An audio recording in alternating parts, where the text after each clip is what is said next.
Good afternoon. The town of Hinton respectfully acknowledges that it is located on Treaty 6 territory in Métis Nation Region Number 4. These are the traditional territories and ancestral lands of the Indigenous peoples, including the Plains Cree First Nations. Good afternoon. The town of Hinton respectfully... everything is good? Mountain First Nations, Stoney, Tsuut'ina, Nakota, Dene Sulin, Saulteaux, Mountain Métis, Michif, and many other communities that continue to enrich the land on which the town of Hinton was established. And with that, I'll call this meeting to order at 4:02. Council, any additions or deletions to today's agenda? Councilor Race. Thank you, Mr. Mayor. I'm requesting that we move action item number 3, Fortis franchise fees, to the number 2 position. Okay, thank you, Councilor Race. So 2 and 3 would be changed in order. Yes. Council, any other additions or deletions to today's agenda? Councilor Magoon? Yes, thank you, Your Worship. I would like to add either as a discussion item or an action item, wherever you think it's more appropriate, a discussion about the date of the regular council meeting of November 16th. Thank you, Councilor Magoon. So it'd be the first discussion item after our action items? Certainly would be comfortable with that. Thank you, Councilor Magoon. Council, any other additions or deletions to today's agenda? Seeing none, administration? Nothing from administration. Thank you. CAO Howard. With that, Council, is there appetite for a motion to adopt the agenda as amended? Councilor Race? Thank you, sir. I'd like to move that we adopt the amended regular council agenda for November 2nd, 2021. Thank you, Councilor Race. Council, we have a motion on the floor. Any debate? Seeing none, I'll call to question. All those in favor? That's passed unanimously. That'll bring us to our council minutes for adoption. Council, any questions? If not, I'll entertain a motion. I move we adopt all these minutes. Yeah, Councilor Taylor. I move we adopt all these minutes. Thank you, Councilor Taylor. Council, we have a motion on the floor. Any debate or questions? Seeing none, I'll call to question. All those in favor? It's passed unanimously. That'll bring us our citizens minute with council. Is there anyone in attendance that would like to speak? Please state your name. And the floor is yours. Hello, my name is William McDonald. Bill McDonald, as most of you know me as. Okay, I'm here to discuss the small business grant program, which was from the COVID Relief Fund. Last update was from the $100,000, only $5,500 was approved from 7 businesses that applied for up to $750 each. This leaves just over $94,000 from a program that is clearly not working. I would like to suggest a more collective approach that would benefit all of Hinton. An idea to structure a simple program which would not only market businesses, but events and tourism from having businesses promoting each other and events. A simple QR coded simple system. This QR code would be placed in Hinton businesses, the hospitality industry, and town facilities. A simple scan would bring up a website with all businesses, shopping areas, promotions, and special events. This would be an ongoing solution that would benefit our whole community. Thank you, Mr. McDonald. We appreciate you coming to Minute with Council and sharing that. And if there's any follow-up, we'll be in touch with you. Thank you. Thank you very much. Only clarifying questions are allowed. Councilor Taylor? I don't know if this is a clarifying question. Can I try it? Yeah, absolutely. It's like the third time I've heard an idea regarding this particular program. I was wondering if administration had plans to come back to us regarding this unspent money on what's going on or how we could spend it. Is that a fair question? Administration? Sorry, we weren't prepared to speak to this item, but I believe, and I do not have Mr. Rousseau here this evening. I believe there was a commitment to have an ongoing update provided to council with Community Futures on on this, but I'm not sure when the next time it is scheduled to come before council. So what we can do for the instances for minute with council, we can get that information to council if we can request that, and we can get an update when administration is prepared. Councillor Taylor?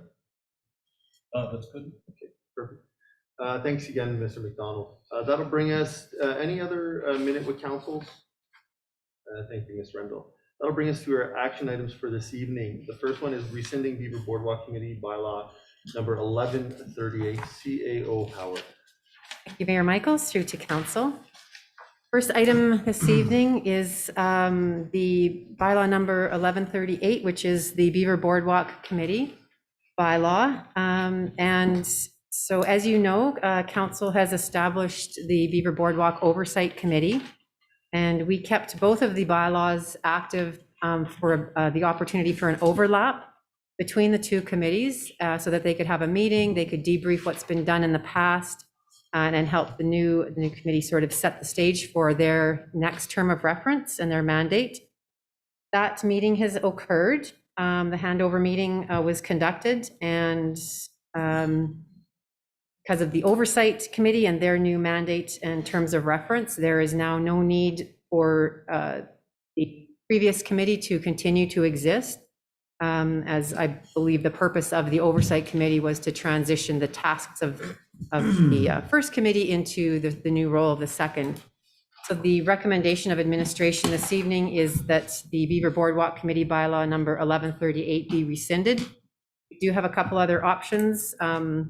Option number 2 is just to accept this report for information, which defaults to the do nothing, which means the bylaw will sit active, and then we will need to address at a later date what to do with that committee and the members on it, and how what role their committee would have moving forward. And then again, you have a third option to delay this decision until we can bring additional information if you require any before making a decision. Thank you. Thank you, CAO Howard. Councillor Magoon? Thank you, Your Worship. I'd like to move the council rescind Beaver Boardwalk Committee bylaw number 1138. And really, I don't think there's much to speak to on this, although I do wish the new committee of council the best of luck in advocating and letting us know their thoughts and opinions on that area. Thank you, Councillor Magoon. Council, we have a motion on the floor. Councillor Hawes. I'll speak in favor of this. I just want to also add thank you to the Beaver Boardwalk Committee, the BBO Committee, for getting us to this point as well, to the councillors and mayor and administration that worked to get the Beaver Boardwalk where it's headed, and then handing it over to the committee as well. So thank you to all. Thank you. Thank you, Councillor Hawes. Councillor Taylor. Thank you. Council, anything further before I call this to question? Seeing none, I'll call to question that council rescind Beaver Boardwalk Committee bylaw 1138. Council, all those in favor? That's passed unanimously. Council, anything further for this item this evening? Seeing none, that'll bring us to our second item, which is the Fortis Alberta franchise fee rider for 2022. CAO Howard. Thank you, Mayor Michaels, through to council. So this item, back on April 13th, administration presented a report to council identifying that the funding deficiency for the community grant program, specifically around the spring and fall intakes of the 2021 program. So those two intakes have been completed for the year, and we had committed to council to bring back a report on what perhaps some stable funding options would be for the long-term sustainability of the community grant program. The report summarizes and gives you a little bit of history of about how that was established to begin with, as well as highlighting what the automatic traffic enforcement policy states and how those funds are distributed right now. And of course, that is the right now the sole source of funding for the community grant program. In looking ahead, recognizing that there may be an interest in providing sustainable funding for that program ongoing, administration has prepared a few options for you. The recommendation this evening is that we include the $60,000 into your, the first time you'll see the operating budget for 2022 is January 14th and 15th. That we would put a placeholder in there so that you could make a decision at that time about whether or not, for example, you could fund it more sustainably through taxation. So I just wanted to be clear that option one is not making the decision now to fund it from taxation. It's to put it as a placeholder in the operating budget so that you can have that conversation when you're looking at the rest of your operational budget and whether there's an appetite or space in there to fund it that way. My apologies. sorry. Sorry, CEO Howard. We had amended the agenda, Oh, sorry. and at the beginning. I Oh, thought so the you- I Fortis thought ones. you were I'm on the sorry. right I'm just item. flipping pages. My apologies. Thank you. Yeah, thank you, I Council. was wondering why you were all looking at me. I have your attention looking right at me. I'm like, that's not like you. My apologies. So the Fortis fees, thank you. Catch that. All right, so let's switch gears here. Thank you. So the Fortis Alberta franchise fee rider. This was in front of council on October 12th.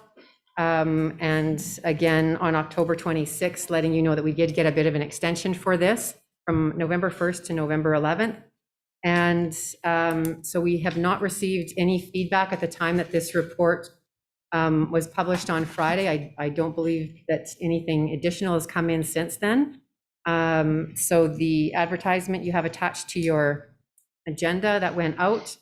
And I also mentioned at the last meeting that you'll see a couple different options than you had the first choice back on October 12th, and that is because any change to the current rate, which is 12.70, either an increase or a decrease needs to be advertised for 2 weeks. So the recommendation brought forward from the last council and committee meeting was that you approve a decrease in the Fortis Alberta franchise fee rider for 2022 from 12.7 to 11.73. And I have Ms. Fox here as well as the co-author of the report to assist me in any questions council may have. Thank you. Thank you, CEO. Is that the right Howard. report? Yeah, good. Okay, we're good. Councilor Race. Thank you, Mr. Mayor. To administration, could we get an explanation of how much money or what would be the impact to the citizens if we went from 12.70 to 11.73? What would the impact be, yearly or monthly? CEO Howard.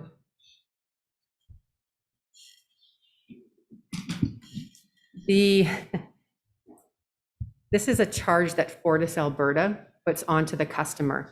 And so how that would impact each individual customer, I'm not sure that I can answer that. I can answer how much it impacts in terms of what Fortis Alberta pays the town to have access to the land and that sort of thing. But I couldn't tell you how much that is directly on the customer's bill. Perhaps Ms. Fox, if you have a more robust answer than that, thank you.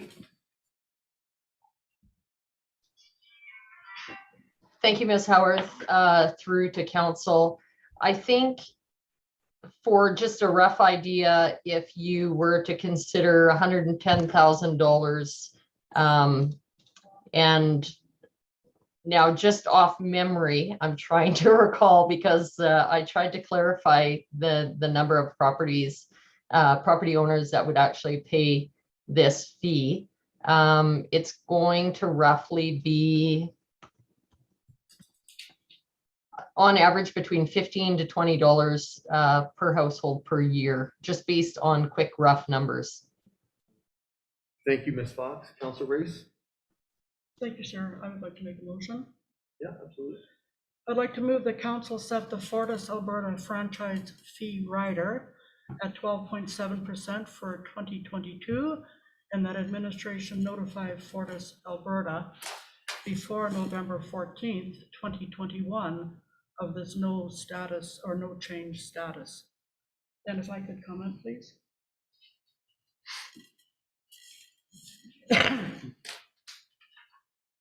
I'm going with option 2 because when you look at what Ms. Fox just said to us, The decrease would be maybe hit the pocket at just over $1.25 a month. So option 2, remaining at status quo, we would be setting our franchise fee or keeping it at 12.7.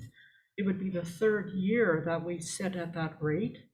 The revenue would be the same as 2020. We would still bring in $1.3 million plus an additional $110,000 just staying status quo. That $110,000 could go to the $20,000 that we lost in October when we did that little change with our tax penalty. It could go towards the $60,000 that we are proposing to put into the community grant. The remainder could go into operating fund. The remainder could assist us with our taxes. Another thing is, I figure we are still so new. Our council, we haven't even been in for 3 weeks. We are still so new. There's so many unknowns coming at us. We haven't seen our budgets yet. I don't feel we are a wealthy municipality. We've got to make wise decisions today.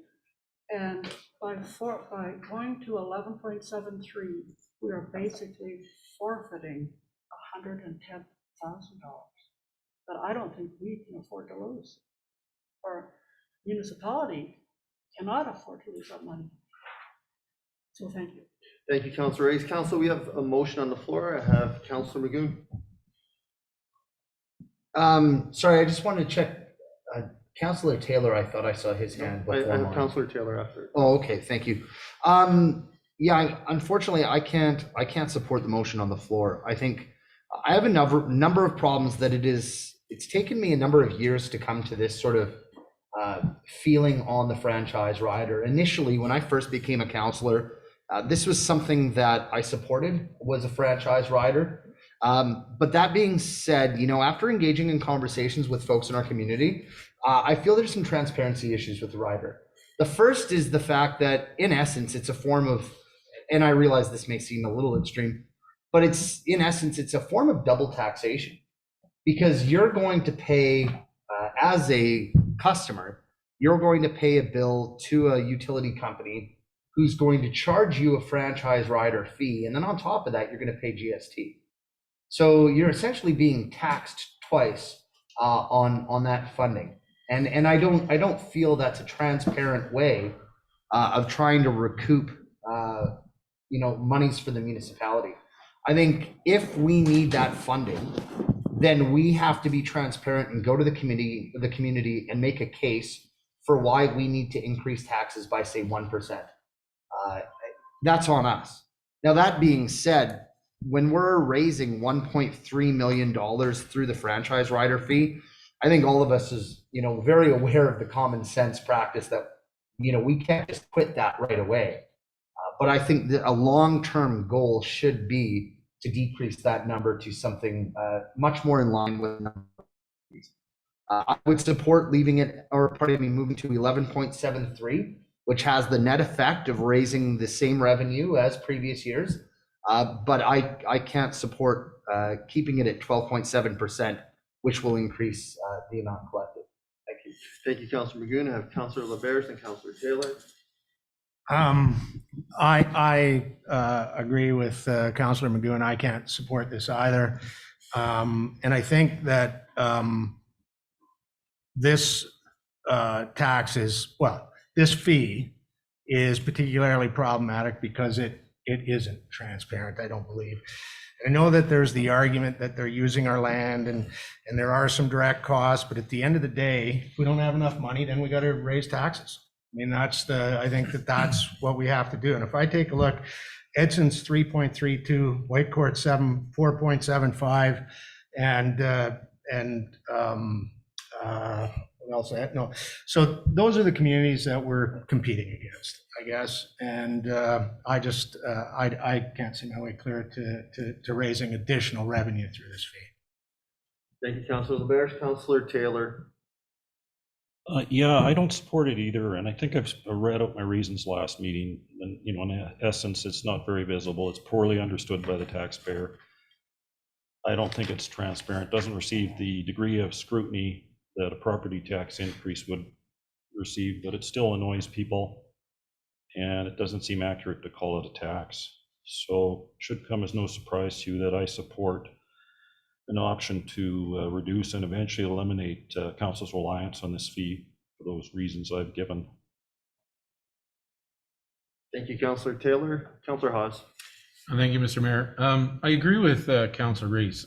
You know, losing $110,000 there, that we aren't a rich municipality. We also see a lot of things coming our way. We haven't seen the budget. I agree with everything that she did say. Unfortunately, though, I can't support in the way in which we get that money. The conversations I've had with residents about franchise fees is, quite frankly, they would prefer an increase of taxes, knowing that that money is going directly to our community. If that's the case, and we need that money, they don't feel comfortable with this fee. And as Councillor Magoon alluded to, there's also GST, that this money is not even staying within our province, it's heading to the feds as well.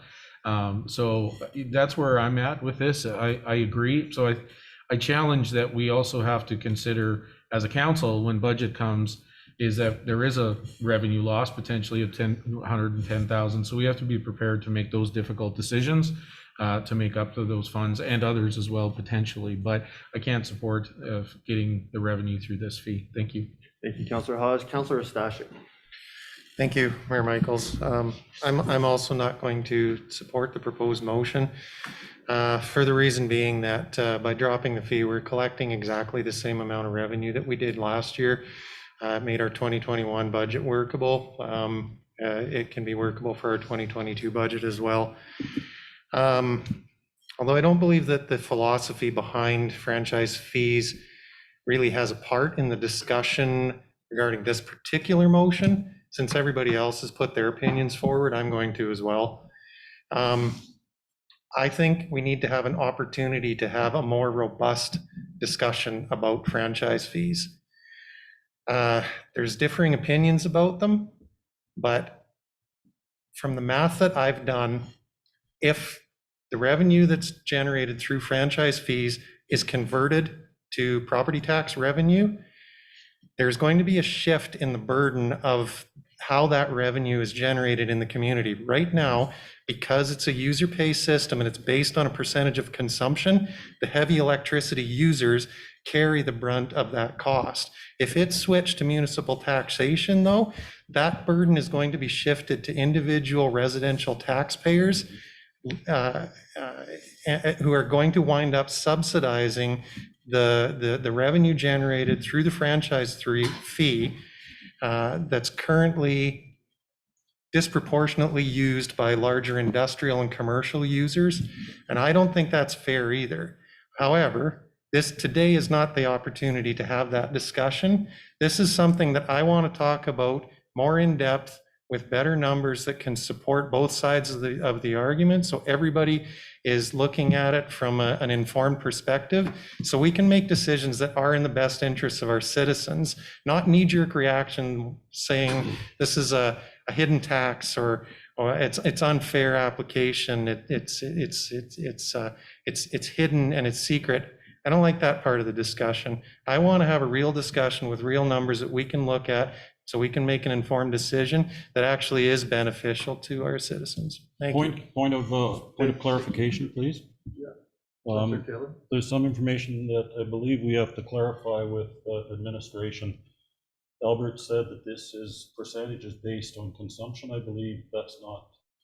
Can you comment on that? Administration.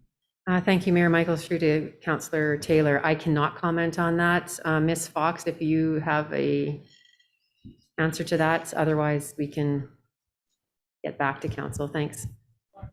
Yeah, thank you, Ms. Howarth. It was my understanding through the explanation that I'd rather read it right from the report if you give me a minute here. Rather than speak without the information right in front of me, I think it was in the previous report. I'd rather provide council with accurate information. So I'll defer to that report and get back to you if that's okay. Thank you, Ms. Fox. Counselor Taylor, are you good? As long as that comes before the decision, that's fine. Sorry, can I follow up? Yeah, Counselor Ostashik. It's irrelevant to the discussion here today. That's a discussion for further down the road when we're talking about franchise fees. Today, the discussion is about the rate that we're setting for this franchise fee for this upcoming year. The fact that whether it's percentage based, whether it's user based, whether it's what, it has no bearing on the discussion and decision that we're having today. Thank you, Counselor Ostashik. Counselor Race. Thank you, Mr. Mayor. I agree with Councillor Stashik. Someday we're gonna have to have a bigger conversation. But today, I just want to be clear, maybe I'm missing something. Maybe I'm not understanding what all you are saying. But today, just so we're clear, staying where we are right now, where we've been for the last 2 years, 12.70%, we will still bring in $1.3 million, just staying how we are, plus an additional 110, just how we are. We're not asking our citizens to contribute any more, but we are giving up $110,000. So I'll leave it at that. Thank you. Thank you, Counselor Race. Counselor Taylor, then Counselor Magoon. I think it is relevant because my reading says that it's a percentage based on the distribution charges, not the distribution charges, not the energy consumption charges. And there's arguments that have been put forward today that this may make us more competitive or uncompetitive to businesses outside this town. Obviously, if a business comes to this town and they're a energy-rich business, then it depends which is the correct answer for that business coming to town on what the franchise fee is. They're going to pay more if it's one way and less if it's another way. So I think that I see that as material to the discussion. Thank you, Counselor Taylor. Counselor Magoon. Yeah, I wanted to speak to Councillor Race's comment. Councillor Race, if you look at page 21 of 26, about halfway down, it indicates that if the town is to maintain a current rate of 12.7%, and administration, if I'm wrong, please correct me, feel free. It will, maintaining the current rate would increase the revenues by an estimated $110,000, which means that we collected last year 133 or $1.33 million. If we maintain 12.7, we will collect $1.44 million. So that's it for myself. The reason why I won't support it is we're increasing the amount that we're collecting from the town. And I'm not supportive of that. The report indicates that if we reduce the rate to 11.73%, then we will collect in 2022 1.33 million, which is why I'm more apt to support a reduction. Just for clarification. Thanks. Thank you, Counselor Magoon. Before we keep going back and forth, it seems like there isn't support for this motion. So I just want to remind council that that's where this is going. So instead of continuing it back and forth, we can put another motion on the floor after this and just continue our discussion in order to mitigate the nonstop back and forth. Counselor Race? Yeah, thank you, sir. I just wanted to say, by staying at 12.7, we do make an additional $110,000 staying status quo, and that's why we're seeing that 1.4. It's just 110 added to the 1.3. But thank you, sir. Thank you, Counselor Race. Council, anything further before I call this to question? Seeing none, I'll call to question. The council set the Fortis Alberta franchise fee rider at 12.7% for 2022, and that administration notified Fortis Alberta before November 14, 2021 of this no change status. Council, all those in favor? Opposed? I'm gonna revote. Council, all those in favor of the motion? Opposed? That is defeated 6-1. Thank you. Sorry, you're on. Counselor Taylor. Could I put up my motion, please, now? That's up to you. I sent it to administration. If you'd like to make a motion, and if it's the one you provided with us earlier, Okay, sure. That council direct administration to advertise for 2 consecutive weeks the town's intent to decrease the Fortis Alberta franchise fee rider from 12.7 to 11.13, effective April 1st, 2022, and that the Fortis Alberta franchise fee rider for the 2022 report, with public notification feedback, be brought back to a regular council meeting before December 7th, 2021. So this supports where I want to go with this eventually by reducing our reliance on it. That is a little lower than the 11.73. So I support over a 10 to 15 year period trying to decrease our reliance on this for the reasons, this as a revenue source for the reasons that I've said. 5% reduction is what this 11.13 number works out to. And yeah, so by reducing the rider to that amount, it produces a revenue reduction equivalent to about 5%, because in the last week, we got a report that said a 0.1% reduction was the equivalent of reducing revenue by about 11.438. So the other recommendations we had just made it revenue neutral. I would like to try to decrease our reliance starting now. This wasn't put in the recommendation report, but it was put in the recommendation report the week before. So that's why you see dates like we have to change when it's advertised, and we won't see the reduction effective till April 1st, because we have to re-advertise that for a 2-week period. We then have to get the report back to make sure it's okay with the public. And then it goes to April 1st, 2022. And I believe that that is not an undue burden on the taxpayer, because the information that we received well, we're talking $1 or so per utility bill, and this is a long-term change that I think will make it taxation discussed at the place where taxation should be discussed at. That's finished. Thanks. Thank you, Councillor Taylor. Council, we have a motion on the floor. Just a point of clarification for administration.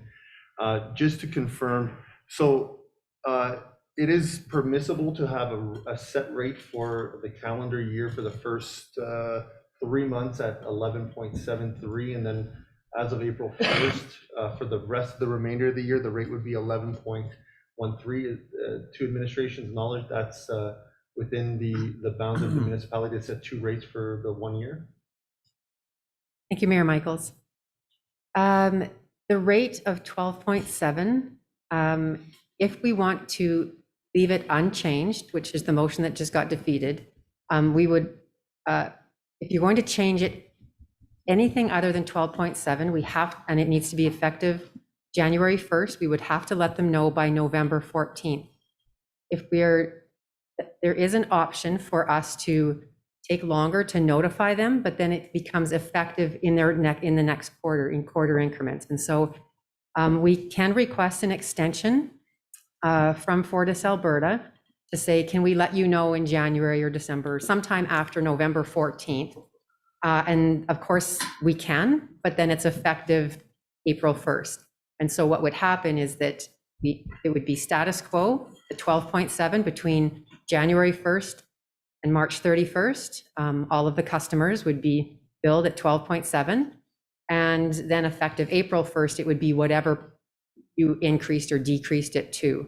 So I don't read the motion that's on the floor, requesting it to go down to 11.73 now and then down to 11.13 later. I'm reading it as leave it as status quo, and so again, for the first quarter, everyone pays the current rate.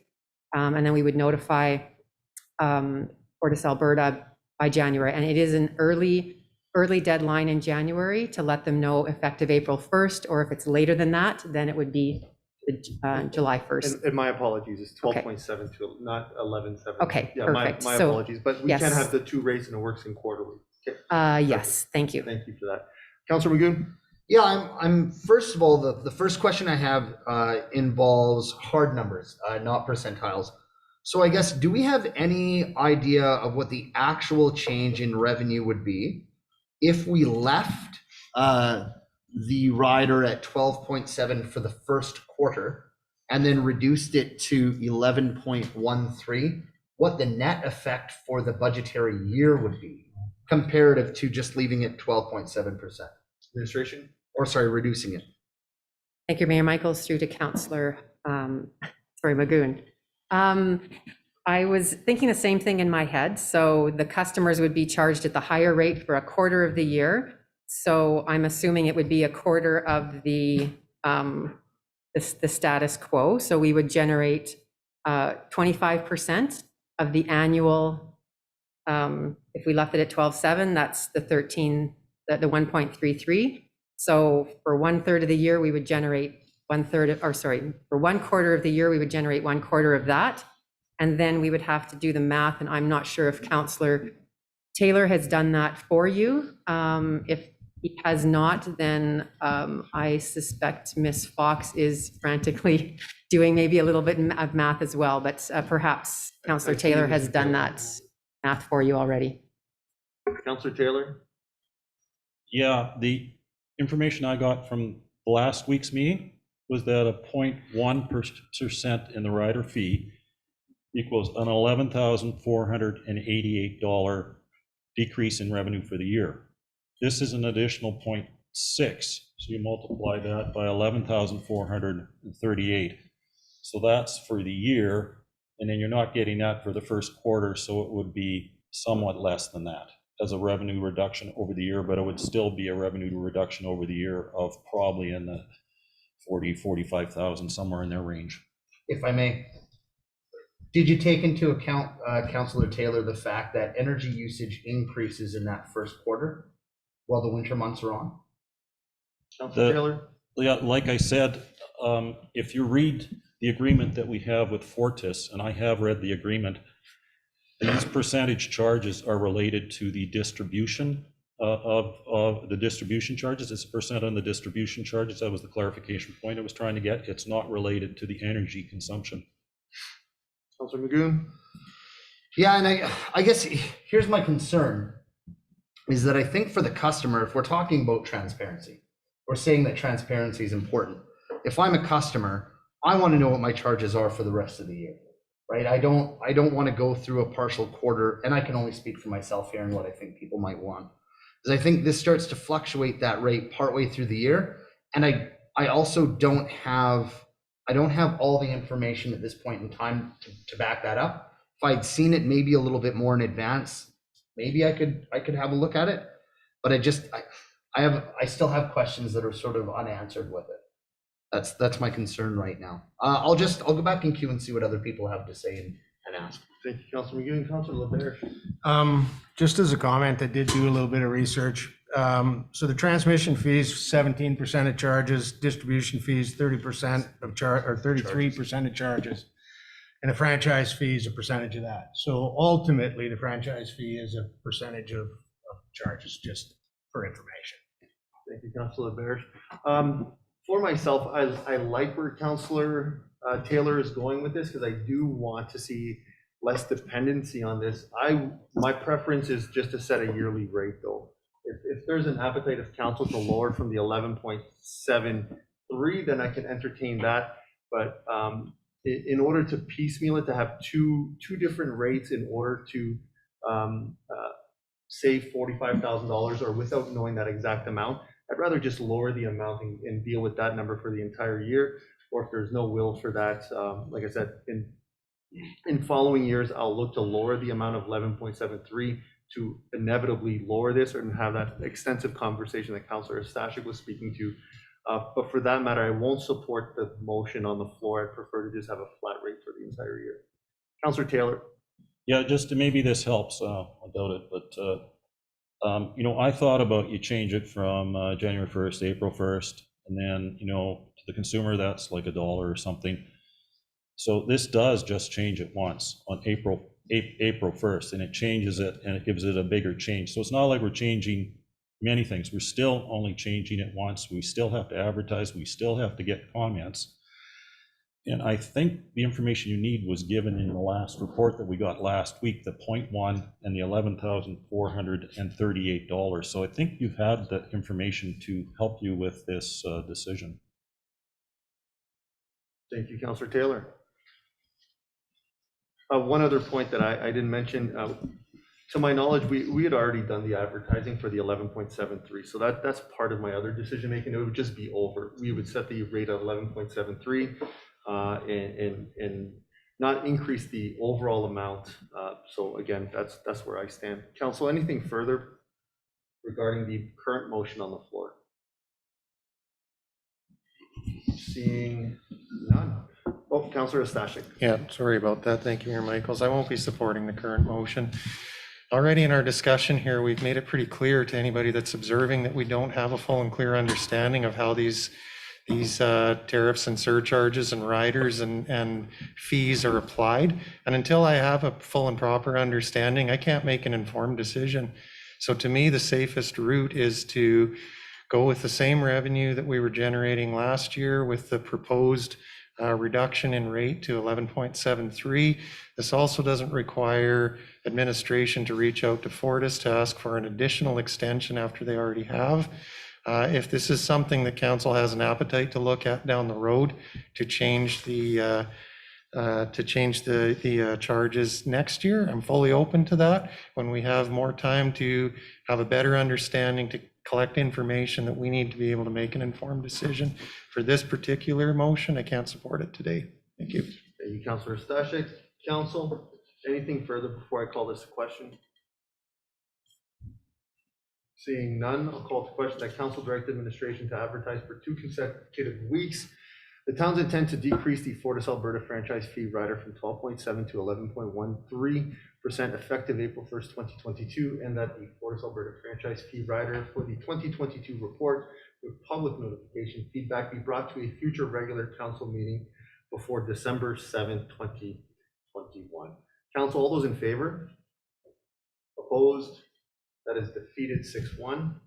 Councillor Race. Thank you, Mr. Mayor. I'd like to make a motion that council decrease the Fortis Alberta franchise fee rider from 12.7% to 11.73, effective January 1st, 2022. Thank you, Councillor Race. Would you like to speak to that? No, sir. Thank you, Councillor Race. Wait for the motion to be put up. Council, we have a motion on the floor. Councillor Hawes. Thank you, Mr. Mayor. I do appreciate Councillor Taylor's discussion, but I agree that we need more information in order to do this. And I think that as a council, there seems to be definitely some appetite around the table to look at our franchise fee and the future of the franchise fee, but to have a better understanding too of the impact. And I think to look at the strategy that if we were to do this, to also work with administration of what's our strategy potentially to decrease that revenue and what's the strategy to make up for that revenue. So at this time, this is the motion that I'm going to speak in favor of, but I do believe that we definitely as a council administration need to have that conversation moving forward to the future of this franchise fee. So thank you. Thank you, Councillor Hawes. Councillor Taylor.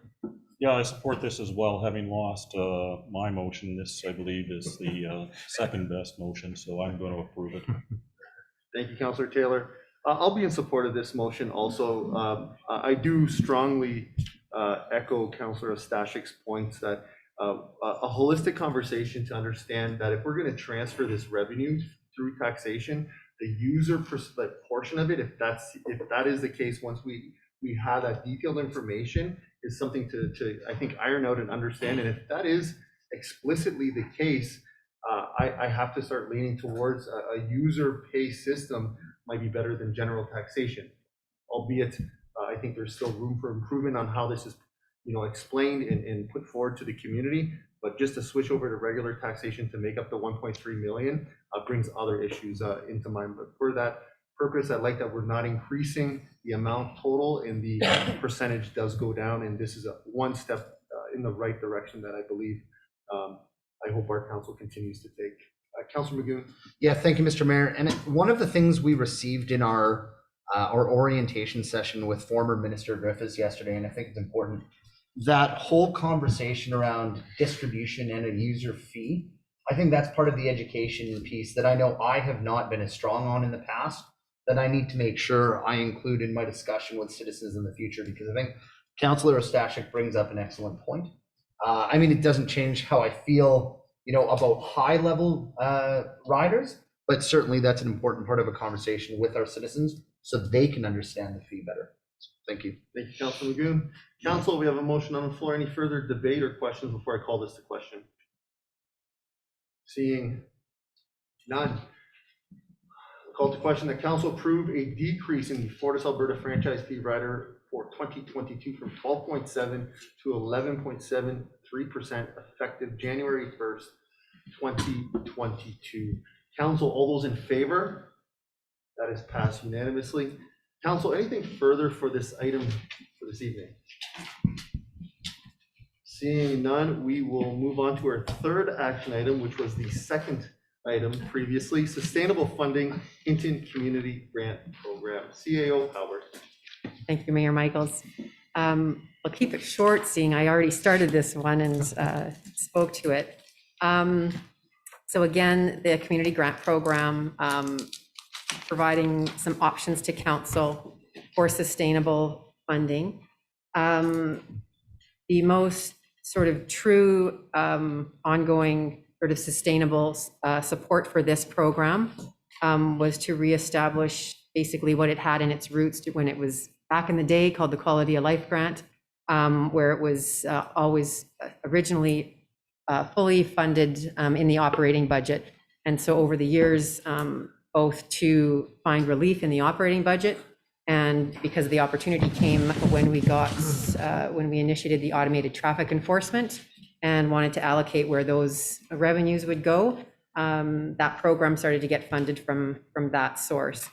I believe I left off last time just explaining for clarity what option number one was, that if, which is our recommendation this evening, that is not at all endorsing that and making a decision that it will be funded from taxation. It is simply requesting that it be a placehold. You will see it come forward in your operating budget.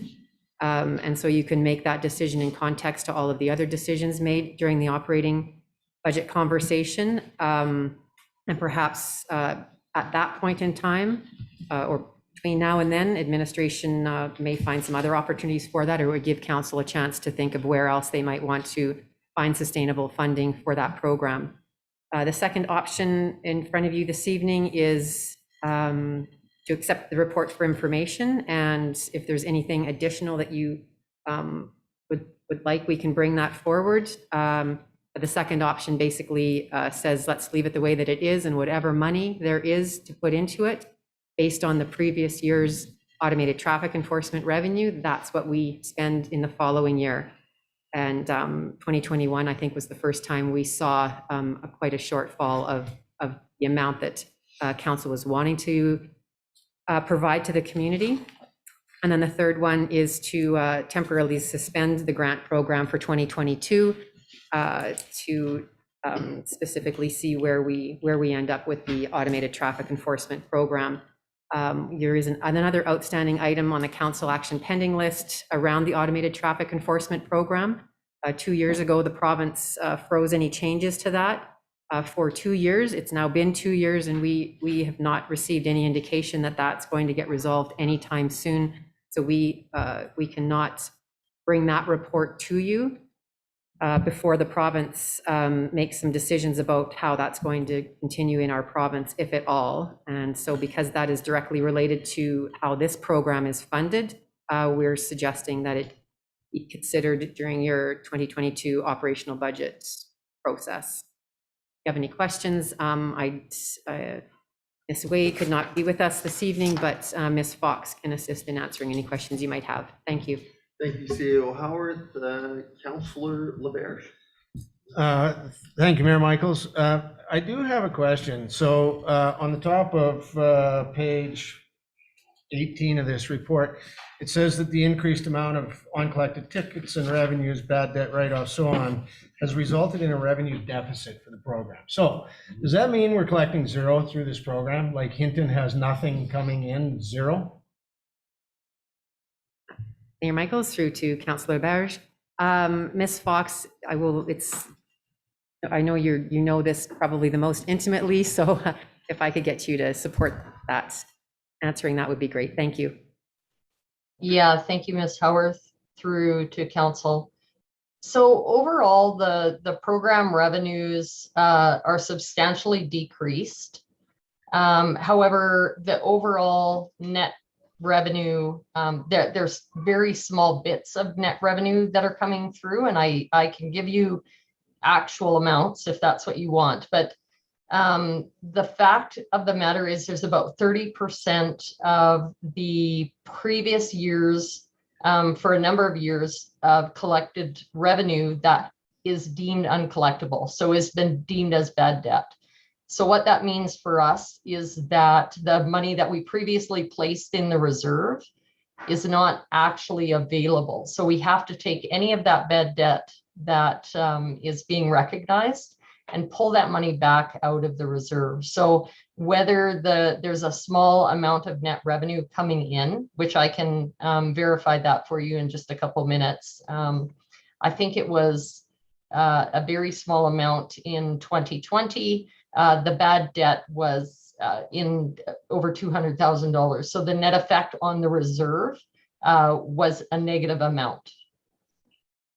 Councillor LaBerge. Thank you. And thank you, Ms. Fox. Councillor Magoon and Councillor Taylor. Yeah, thank you, Mr. Mayor. Actually, out of respect for my colleagues, I plan on making a motion, but if they have questions, I'll actually withdraw to the end. Thank you, Councillor Magoon. Councillor Taylor. Please.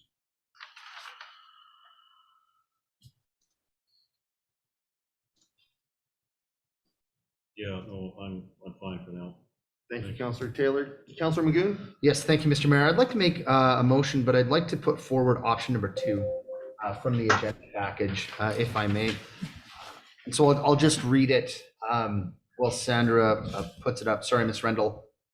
That was option number 2 in the package on page 19. I'd like to move that council accept this report for information and direct administration to prepare the draft 2022 operating budget based on the projected estimated revenue derived from the automatic traffic enforcement revenue reserve, and to bring a report to council in 2022 highlighting funding amounts for the 2022 community grant program. And if I may, Mr. Mayor, the reason why I like option number 2 better is I think it's a much more transparent and holistic way to discuss what's happening with the ATE program as a whole. This is certainly a program that I've had concerns with for a very long time. And this is not an appropriate time to get into that, but if it is failing to achieve some of the objectives that we've set out for it, primarily with the grant program, then I think the time has come for the community to be filled in on the specifics of, how that's happening in tandem with the budget process. And I think that's an appropriate time to have that conversation. And for council as a new council as a whole to grasp particularly what are the problems. So I think that's a better way to have that discussion rather than just, plopping. And I understand it's a placeholder and I'm fine with that. I think it's just a matter of transparency and I like option 2 better. So thanks. Thank you, Councillor Magoon. Councillor Stashik. Thank you, Mayor Michaels. A couple concerns with option 2 that I need a little bit of clarification from administration on.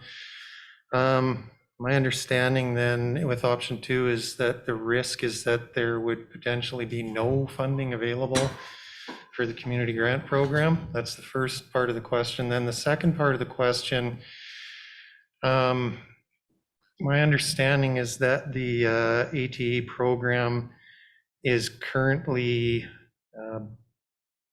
being analyzed and that there's a plan to have it come back to council, I believe, by the end of June, if that's correct. So that there can be a report to council regarding future implications of uncollectible ticket revenue and provincial legislation, ATU program in general. So I'm just wondering what the answers are to those two questions, as it would significantly impact whether it would support this or not. Thank you, Councillor Stashik. Administration? Thank you, Mayor Michaels, through to Councillor Ostashik.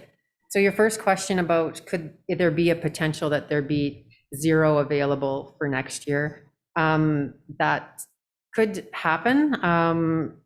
Again, based on the formula and how we work out who has paid their previous tickets, what our debt is.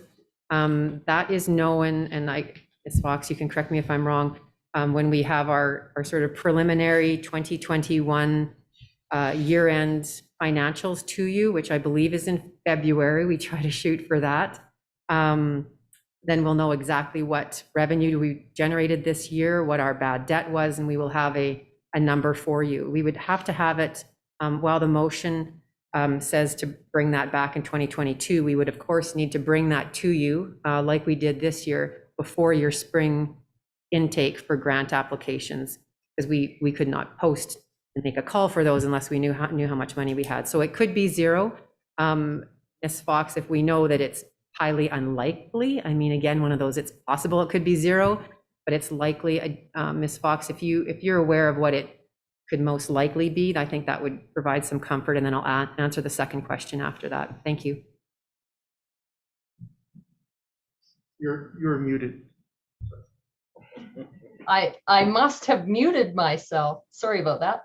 Thank you, Ms. Howard, through to council. So I think to give some context, currently in the reserve as of year end, there was about $720,000 within that reserve. If we keep on estimating bad debt of just over about $200,000, it kind of is dwindling away at the amount that's left in that reserve. The overall amount estimated for ATE revenue for 2022 at this point is still based on previous year's net revenue. So right now there's about $37,000 that looks like, could possibly be made available. And then what happens is throughout the year, we'll have recognized bad debt that will offset whatever's transferred to the reserve. So that still doesn't give you the amount of the 60,000. And the problem that Ms. Wei was having is to give you a consistent, sustainable amount when we know the ATE revenue keeps dwindling down minimally. For 2020, for example, we had $19,000, which wasn't near enough to be able to support the 60,000 required for the grant program that's desired. So to give you guys a sustainable option, trying to rely on that ATE revenue when it keeps dwindling downwards was posing a problem, but it can always be taken into consideration. But overall, the amount is minimal and going down each year. Thank you, administration. Councillor Stashik? I believe that the CEO Howarth was going to Thank you, answer the second part. Part two to your question was, you referenced the report as another action item that's outstanding on the list. Yes, and we will not be able to address what's happening with that program until the province decides to lift their freeze and give the province and all of the operators, such as us and communities, some direction on how that works. They have made one change since they made the freeze 2 years ago, and that was to increase their portion of the fine. But again, we are all, we can't modify any conditions that we have right now because that freeze has been put on. And so that is an additional factor that, again, we pay the contractor for their services. The province takes their slightly increased portion of it, which remains, the remaining is with us. And as Ms. Fox said, there's about 30% bad debt on that. So we will continue to push out that automated traffic enforcement report until the province gives us notice, and then we have time to analyze what that means and we can get a report in front of you. So we don't anticipate that coming anytime soon, but perhaps there's some information that can be accessed through other means to determine what other communities are doing, and perhaps some lobbying to the government to find out what's happening with that. Where there are many communities waiting on this point. Thank you. Councillor Stashik? Thank you, Mayor Michaels. Yeah, so to follow up, now having that information, it supports what I was thinking, and I have some pretty big concerns. Going with this option and having it to be a complete unknown as to how much money would be available for the community grant program, I'm not comfortable with that. And though I appreciate the strategy of using this to try and get some additional information on where ATE sits right now, from the response from interim CEO Howarth, it's likely not going to produce us anything in advance or anything different than the proposed timeline for it to come back to us of June 30th, 2022. So with that, I can't in good conscience support this. Hopefully something else comes forward that I am more comfortable supporting. Thank you. Thank you, Councillor Stashik. Before we go to Councillor Hawes, I'll go back to Councillor Magoon. Yeah, thank you, Mr. Mayor. And if I can clarify too, I think for myself, my intention, and I can only speak for my own, is I would not want to see that line item go forward in our community without any funding in it. But what I thought was that if council sees what that actual number is as part of the budget, and we're not comfortable with it, I think that then engages us in a discussion of how are we going to fund this? And then if it's through taxation, we can then make the choice at budget time to increase that line item. But then it becomes a discussion as part of budget to say to the community, look, this is how short the ATE funding was this year, and we're not expecting any drastic changes. So I would definitely want to see that maintained at 60,000, but not as a default, assuming it's coming from taxation. So I don't know if that gives Councillor Ostashik any comfort, but for the rest of council, that would be my intention as an individual councillor. Thank you. Thank you, Councillor Magoon. Councillor Hawes?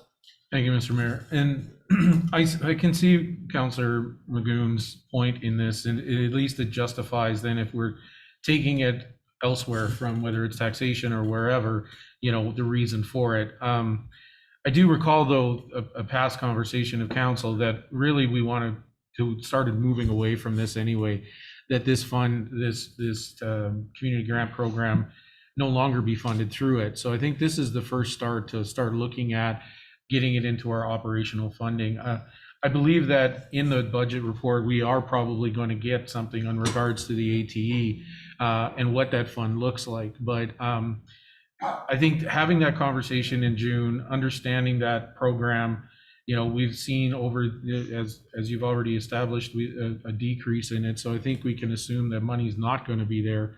So I would prefer, another motion at this point. I see the rationale behind it, but I can't support it at this time.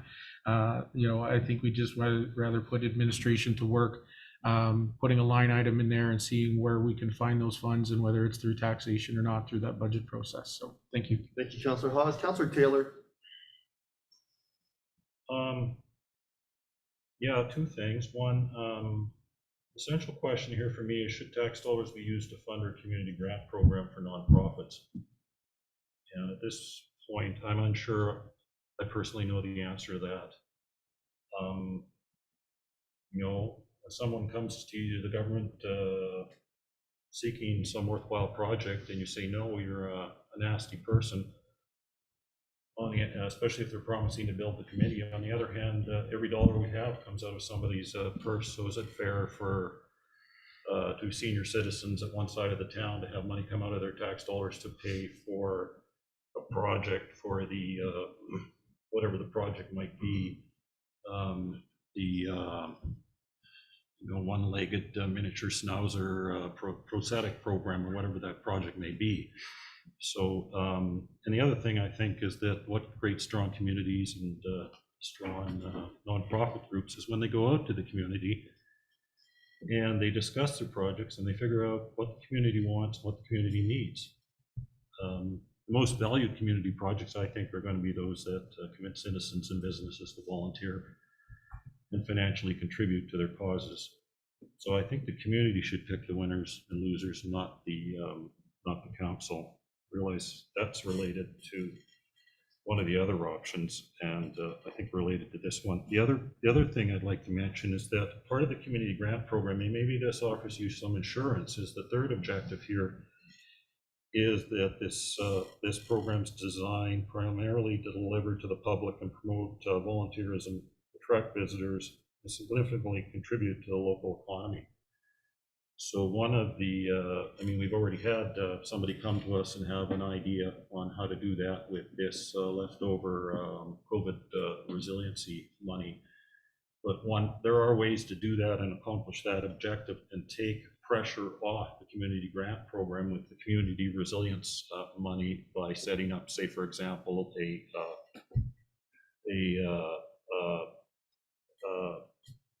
special event fund that funds events on a per person. If you come into town, you get so much money from that program. So that's one way to offer some sort of relief to this program. That's what I have to say. Thanks. Thank you, Councillor Taylor. Councillor LaBerge. I will be supporting this motion for a similar reason. I think the $60,000 is a number sort of pulled from the hat. And if we sit and have that discussion at budget time, we can decide what the right number is. And I think that when this program was flush, everyone got used to getting what they asked for from the program. And I think now we need to step back and have realistic discussion about what that number is. Thank you, Councillor LaBerge. For myself, I'll be speaking against this motion. I do like the intent. I think we have an opportunity. This is simply, there's no commitment, but it's in our draft. It would be in our draft budget. And there's still an opportunity. I'd look to potentially support, let's say it's $40,000 that we commit through taxation. And during our operational budget talks, we have the discussion of where the funding comes from. But for me, I am absolutely committed to putting $60,000 to the community grant program, regardless of where it comes from. And the worst case scenario would be taxation dollars. So I'd like to at least slot it in, then have that conversation of, if we have a firm amount, let's say it's $44,000, accessible within the other revenue source, then we can allocate, let's say, $44,000 to it, and then it's only $16,000 to make up through taxation. But that's a conversation we can have through the operating budget. So I like the intent, but for me, I'd prefer committing to the amount of money to the grant program via the other method. Councilor McGoon. Yeah, so just one last attempt to sway, building off of your worship's last comments there. You acknowledge that taxation is the worst place to start from in terms of funding the $60,000 in this case. What I'm asking is that we wait and see what the initial amount is that we're going to get from this revenue, and then we can top it up from there in the same way that the $60,000 is a placeholder. Whatever the number is that comes out of the final revenues from this program, that's also a placeholder too. The budget is by the will of council. So if council sees whatever that number is not comfortable with it and would like to top it up, that is the will of council. And then what we're doing is we're only topping up from where that fund comes in at to where we want it to be, rather than as a default just saying 60 grand from taxation. For myself, I feel it's more transparent. But I'll leave it at that and see how things go. Thank you, Councilor McGoon. My last comment on it is we're tasking administration to bring a budget forward to us. So then we would have to then select something that administration has already prioritized. So I conceptually, I see where it's going. And like I said, I don't necessarily support $60,000 in a future motion later tonight either, because I do know we have some money. So I may be amenable to a $30,000, $35,000, something of that nature. But to me, the idea that we would have to pick and choose from administration's priority list makes it somewhat challenging during the budget process. Council, anything further for this motion on the floor? Seeing none.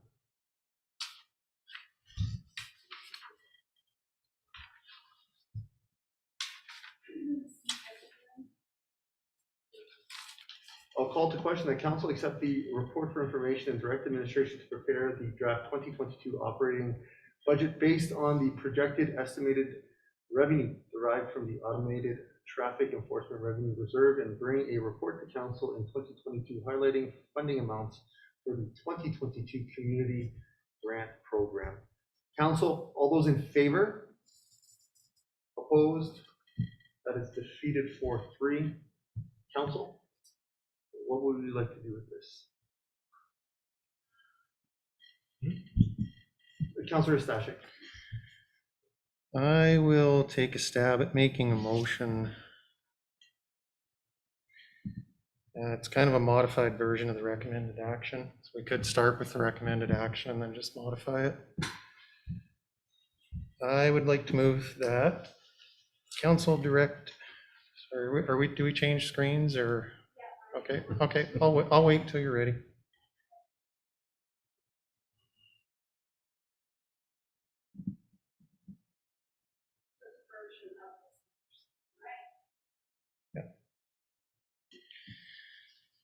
The council direct administration to include $60,000 in the January 14th and 15th, 2022 draft 2022 operational budget for the purpose of the Hinton Community Grant Program to be funded from, this is where the changes are, ATE revenue and the balance to be funded from taxation.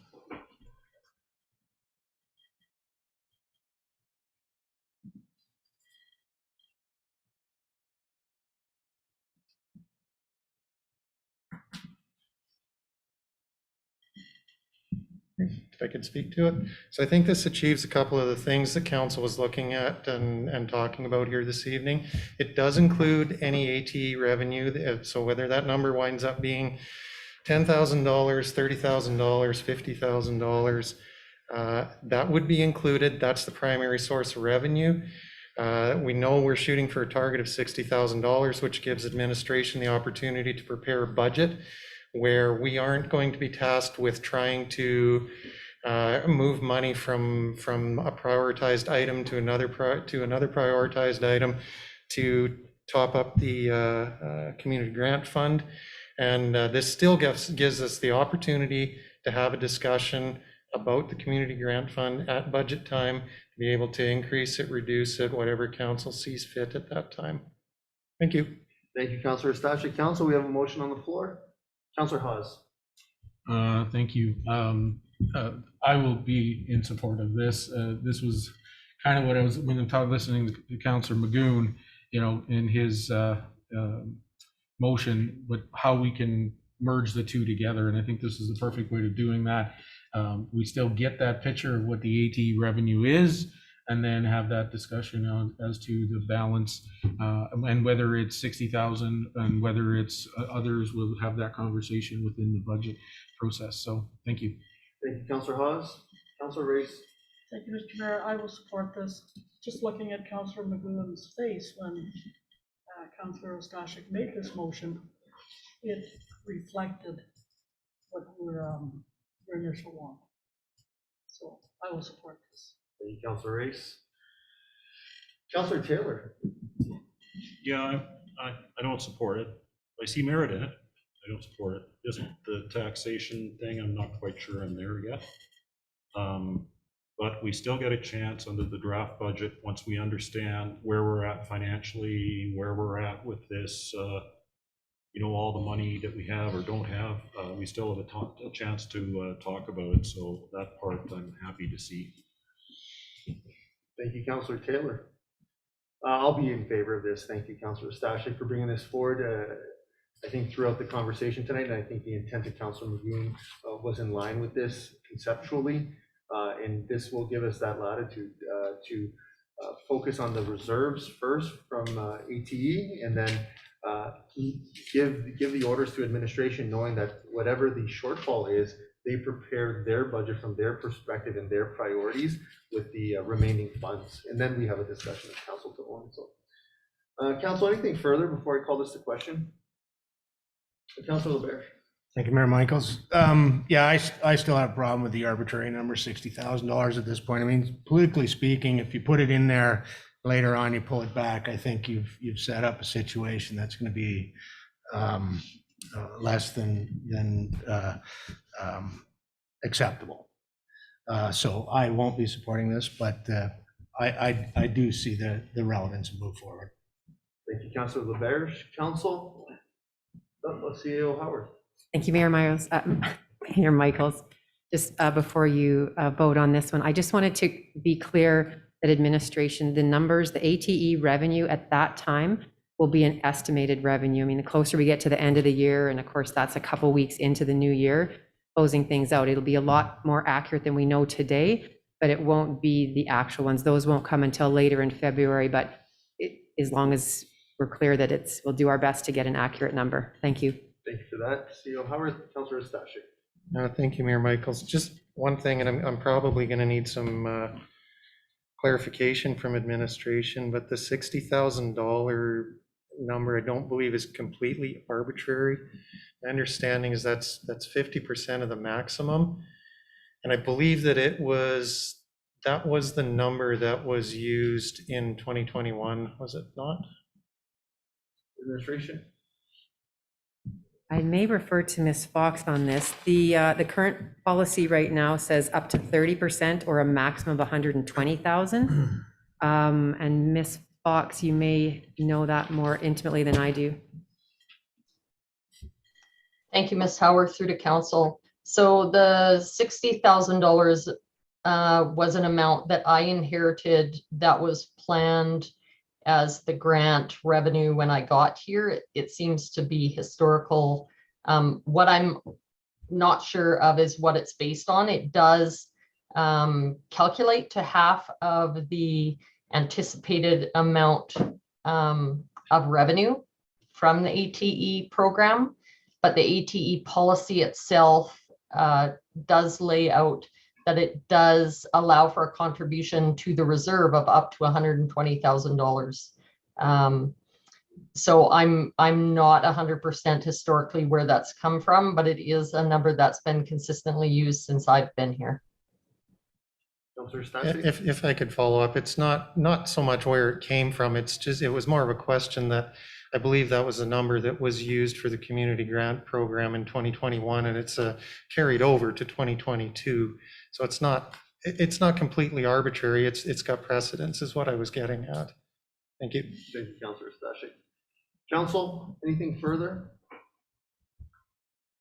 Seeing none, I'll call to question that council direct administration to include $60,000 in the January 14, 15, 2022 draft 2022 operational budget for the purpose of the Hinton Community Grant Program to be funded from ATE revenue and the balance to be funded from taxation. Council, all those in favor? Opposed? That was carried 5-2. Council, anything further for this item this evening?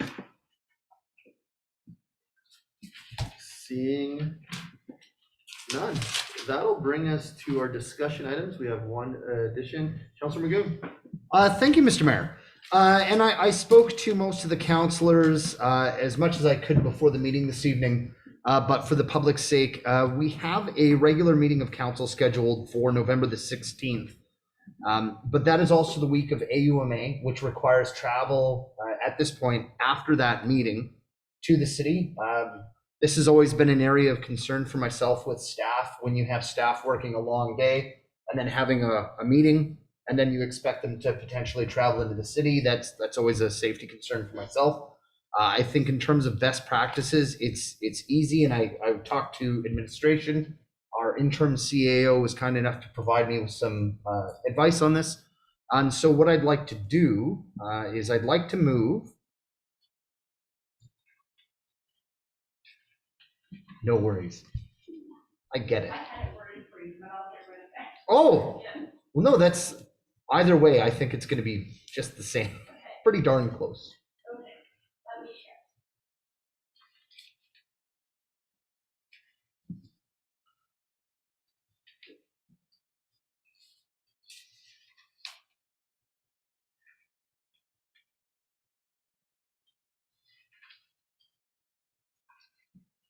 And if I could change that time up there, Miss Rendell, to 4:15 in order to suit 4:15 on Monday. And then just very briefly, Mr. Mayor, in speaking with fellow councilors, I believe this tries to incorporate as many schedules as possible on the given day.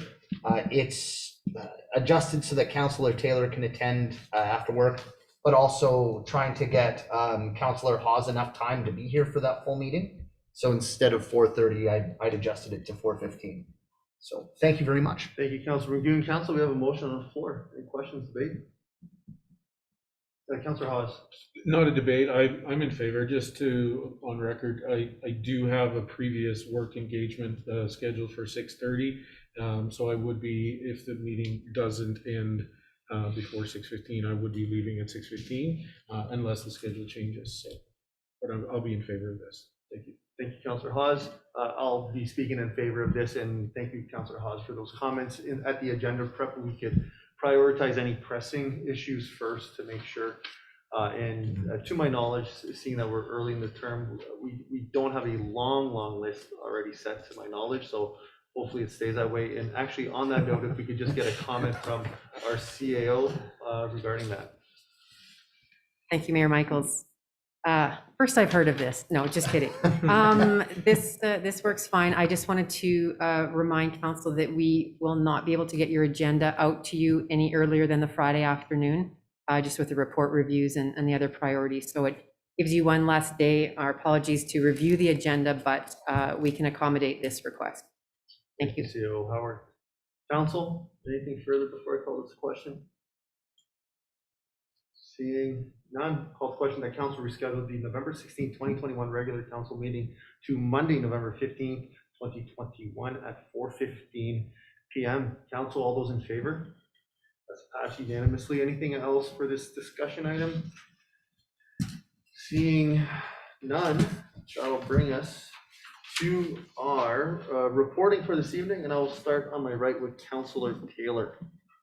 I'm good, thank you. Thank you, Councilor Taylor. Councilor Race. Thank you, Mr. Mayor. I've been busy attending training sessions. On Thursday this week, I will be attending the No Stone Left Unturned.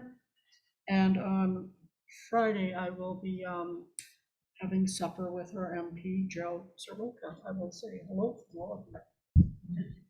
Thank you, Councilor Race. Councilor LaBerge. Thanks, Mayor Michaels. I too have been in these training sessions. It's been good, but I have my first HRADC meeting tomorrow, and I will be attending the No Stones Unturned. And anybody on council who hasn't been, I went last year. It was really well done. And if you could make it, take the time. It really is well done. Thank you, Councilor LaBerge. Councilor Stashik. Thank you, Mayor Michaels. Yeah, I too have been, along with everyone else on council, been attending training sessions on Saturday and one yesterday, I believe. All my days are running together. In terms of council committees, I haven't had any committee meetings yet, but first Community Futures West Yellowhead meeting scheduled for Friday, which I'm very much looking forward to, and hope to give an update on what occurred there next week. Thank you. Thank you, Councilor Stashik. Councilor Magoon. Thank you, Your Worship. Really, all I wanted to do was highlight the fireworks event, Halloween, especially because of number one, the massive community turnout, and then number two, the fact that this is certainly connected to the hard work and the community mindedness of a past councilor and trying to bring our kids together and celebrate something for them. I appreciate past council making that motion. And administration, of course, in dealing with the logistics of, getting the pyrotechnicians out and getting the crews out to make sure it goes off without a hitch. So thank you so much. Thank you, Councilor Magoon. Councilor Hawes. Thank you, Mr. Mayor. Well, as I too been to the orientation that we've been through so far, I just wanted to throw out on Saturday to thank you to administration for the presentations of each department, I think it gave a clearer picture, especially due to down to the service levels, even more clearer going into the budget process. And I did enjoy the speaker we had, Roxanne, in regards to looking at the future of service levels in our community. And yesterday with Doug Griffiths, very exciting. I've never had the opportunity to listen to Doug before. I've heard good things about him, but had my first encounter with him and really enjoyed it. And hoping that we can have him maybe back again to speak to some more things in regards to what wasn't able to be covered that night. He's one of those guys that he could talk all day, I'm sure. But really enjoyed it, and I'm looking forward to tomorrow's session also on understanding FOIP and all those as well. So that we're attending by Zoom, I believe. So other than that, committee-wise, I'm just looking forward to hearing from each of the committees, getting some schedules set up and getting those started fairly soon. So thank you. Thank you, Councillor Haas. For myself, nothing to add that wasn't already mentioned with training, no stones left unturned. I did want to elaborate on the fireworks.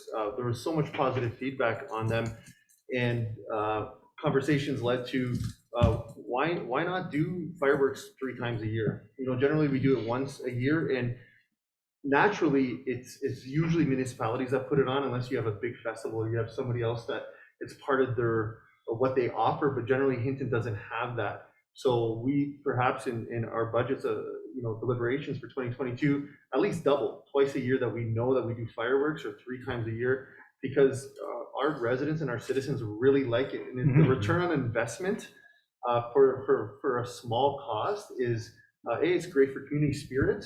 And honestly, it doesn't really happen unless we do it. So I think it's something to consider in the budget. It's something that I think the community really wants. And thank you to everyone who's involved in putting this forward. It was such a positive event. That'll bring us to our urgent matters for council. Council, any urgent matters? Councillor Taylor. Yeah, I'm wondering if I see this as urgent. That's the RCMP back pay issue, because this has a significant impact on our budget, the 6%, and I think we should be seen to trying to get Ottawa to pay this, because we had no say in the negotiations that went on.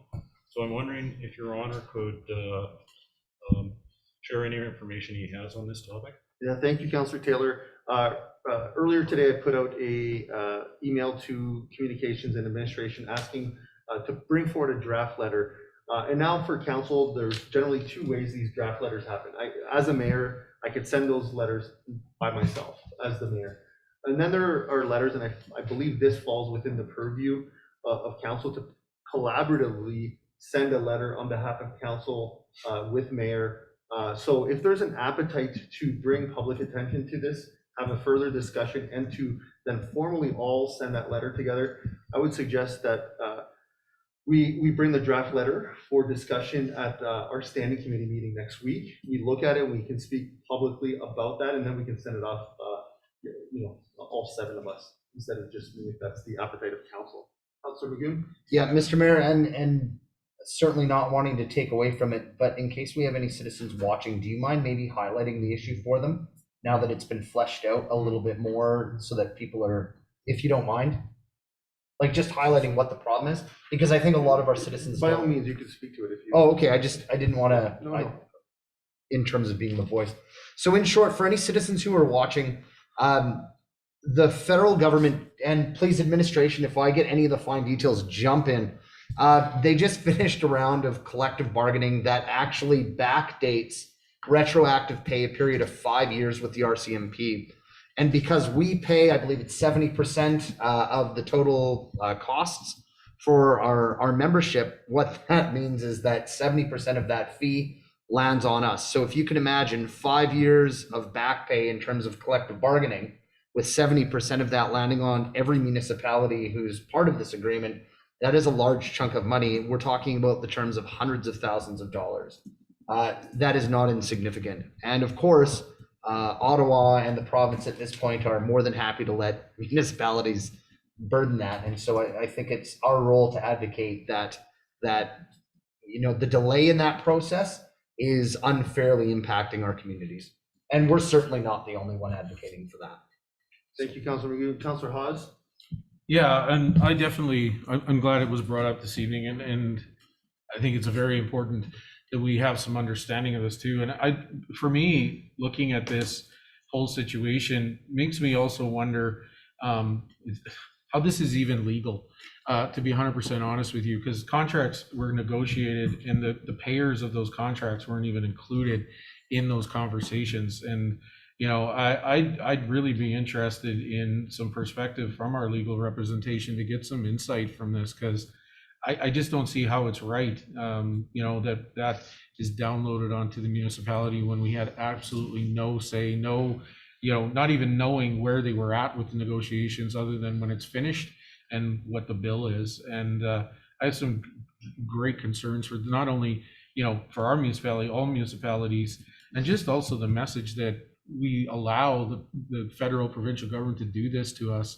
I think we need to stand up as all you municipalities, send these letters, and I'd be in great agreement to send as all of council that letter to whichever representative of government we need to. So thank you. Thank you, Councilor Hawes. Councilor LaBerge?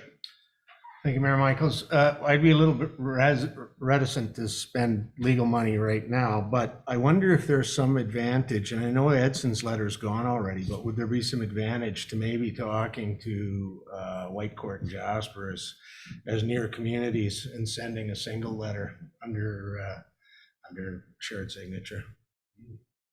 Yeah, absolutely. I think that would be a great approach to do. So if there's an appetite, if council would like to put forward a motion to bring the draft letter at least to the November 9th meeting, because I think time is of essence, or if there's another timeline that council looking at. Councilor Taylor? Yeah, you want me to do the motion now? Up to you. Yeah, that would I direct you, the mayor? I think administration to bring the draft letter to council. Council direct administration to prepare a response to the RCMP backlog issue to be forwarded, the letter to be forwarded to the provincial and federal government, and be brought to the November 9th meeting.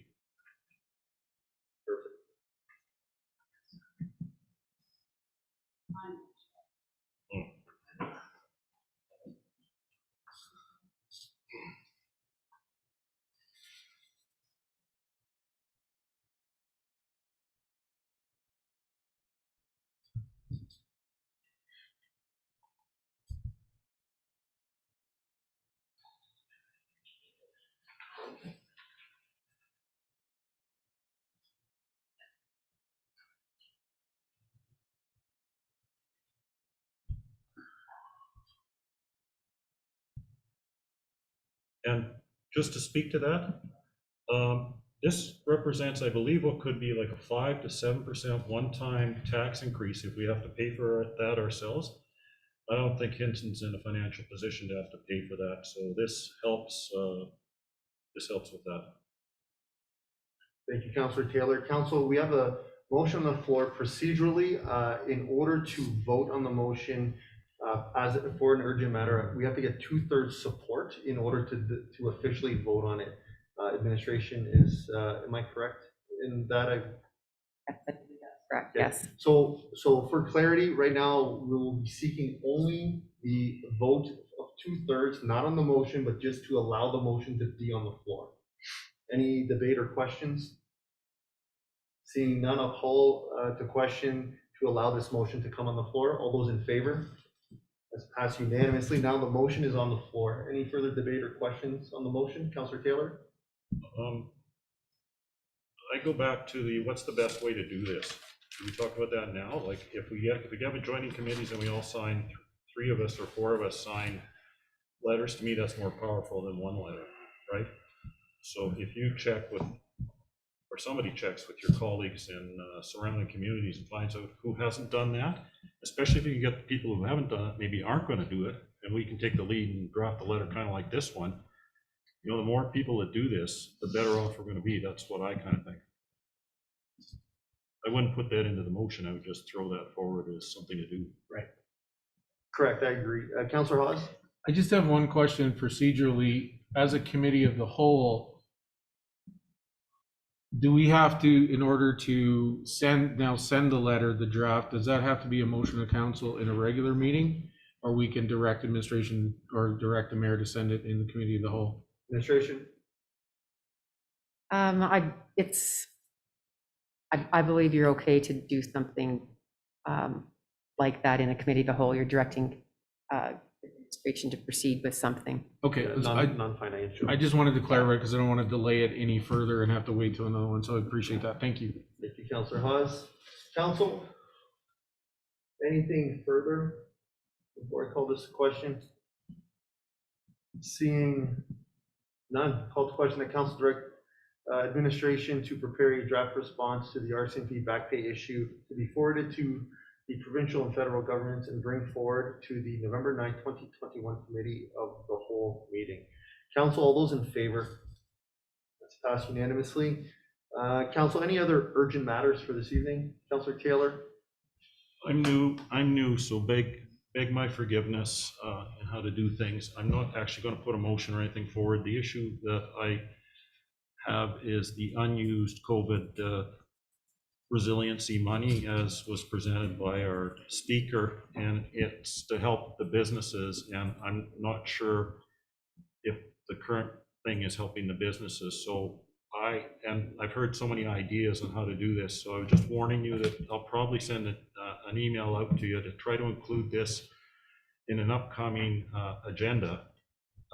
So that sooner than later, we could have a discussion on that. And I would urge our representative on the Economic Development Committee who meets tomorrow, maybe ask them what their ideas are, so he could bring that information. Oh, I'm sorry, you were going to say that anyway. I just received it. It's on Thursday. Thursday, whatever. So just a heads up. Perfect. Thank you, Councillor Taylor. Council, any other urgent matters? Seeing none, CEO Howard. Thank you, Mayor Michaels.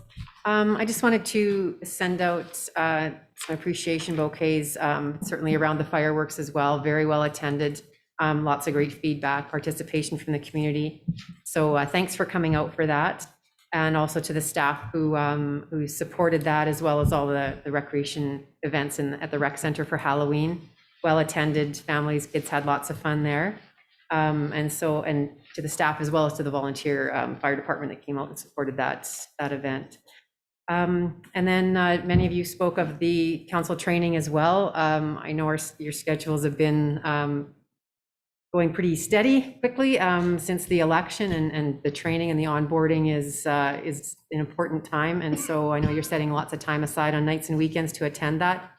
Thank you for attending those. We have a few more in the upcoming weeks and in a few months from now. And I think that's it, unless you have any questions. Thank you. Thank you, CEO Howard. Council, that'll bring us to our administrative inquiries. Any administrative inquiries today? Thank you, Ms. Rendell. Any notices of motion? Seeing none, I'll entertain a motion to go into closed session with a 5-minute recess. From Councillor Hawes. I'd like to move that we move into closed session. Thank you, Councillor Hawes. Council, all those in favor? It's passed unanimously. Thank you very much, everyone. Thank you for coming, Bill. Thanks for coming, Bill. Bye, Bill. We're still live. We're still live.